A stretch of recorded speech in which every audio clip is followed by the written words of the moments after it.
TDP జాతీయ ప్రధాన కార్యదర్శి నారా లోకేష్ పై వైసీపీ రాష్ట్ర ప్రధాన కార్యదర్శి వజ్ర భాస్కర్ రెడ్డి సంచలన వ్యాఖ్యలు చేశారు. లోకేష్ రెడ్ బుక్ ఎక్కడా పనిచేయదని ఫైర్ అయ్యారు. వచ్చే ఎన్నికల్లో చంద్రబాబు బాలకృష్ణను పెద్దిరెడ్డి ఓడిస్తానన్నారు.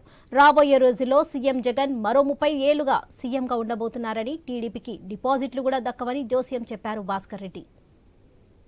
గత 3 నెలల నుంచి కూడా తెలుగుదేశం పార్టీ నాయకులు లోకేష్ గారు పర్యటనకు వచ్చినప్పుడు చంద్రబాబు నాయుడు గారు, అదేవిధంగా సత్యసాయి జిల్లాలో ఉన్నటువంటి తెలుగుదేశం పార్టీ నాయకులు పెద్దిరెడ్డి పొంగనూరు పుడంగి ఇక్కడ ఏం చేస్తాడు, పెద్దిరెడ్డి గారితో ఏమవుతుందని మాట్లాడుతాను. పెద్దిరెడ్డి రామచంద్రరెడ్డి గారు మా గౌరవ మంత్రివర్యుల గురించి నేను ఒకటే చెబుతున్నా లోకేష్ గారికి, జరగబోయే ఎలక్షన్లో మీ నాయనను ఓడించేది పెద్ద ఆయనే, మీ మామను ఓడించేది కూడా పెద్ద ఆయన అనేది గుర్తుపెట్టుకో లోకేష్ గారు. నీ రెడ్ బుక్ ఏదన్నా ఉందంటున్నావు, ఒకటి నీ రెడ్ బుక్ రెడ్ ఏరియాలో ఉపయోగపడుతుంది కానీ ఆంధ్రప్రదేశ్లో ఉపయోగపడుతుంది. నువ్వు కలగనల్లా జీవితంలో జగన్మోహన్ రెడ్డి గారు ఇంకా 30 సంవత్సరాలు ముఖ్యమంత్రిగా ఉంటాడు. గత 3 నెలల నుంచి కూడా తెలియదు.